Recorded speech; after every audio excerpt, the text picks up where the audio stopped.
You made it to your last week of EDC 420. Welcome. This week we are continuing to engage in the topic of assessment, and we will be finishing up the semester by kind of bringing together all of the different things that we've been learning about across this course. So to start for this week, we are going to begin by talking about assessment accommodations and differentiation. So there's two readings that you'll be engaging with that will help you think through these topics in a bit more depth.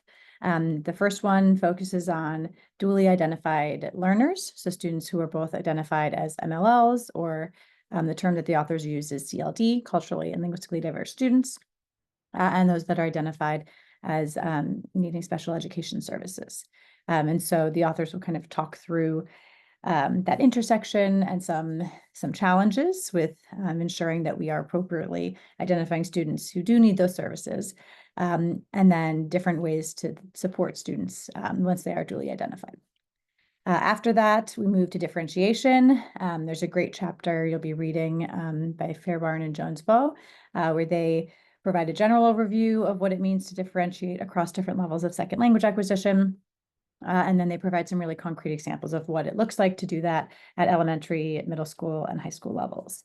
After that, we're going to be doing an activity that is based on kind of the one that they model in the chapter, using a differentiated assignment planning tool, where you will be creating your own version of a differentiated assignment, thinking about what the how the language expectations might shift depending on students' current level of English language proficiency, but what you would do to support students so they could be successful and also still be working toward meeting the same overarching learning goal, whatever the objective is for that lesson or for that unit.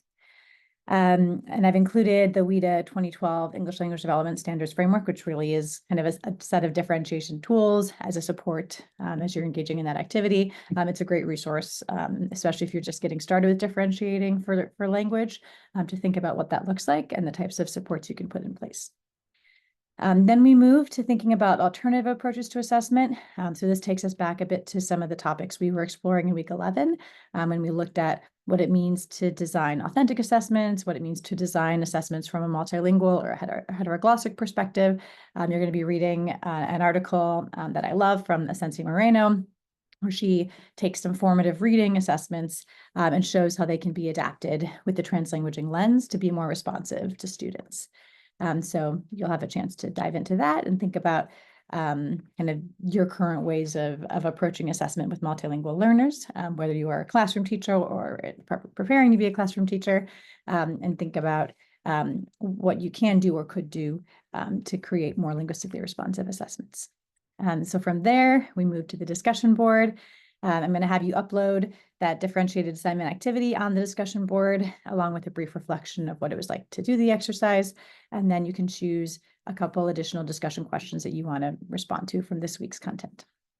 Then we move into the final paper for this course, and you've had a few weeks to already start thinking about it and hopefully begin to lay the groundwork for working on it.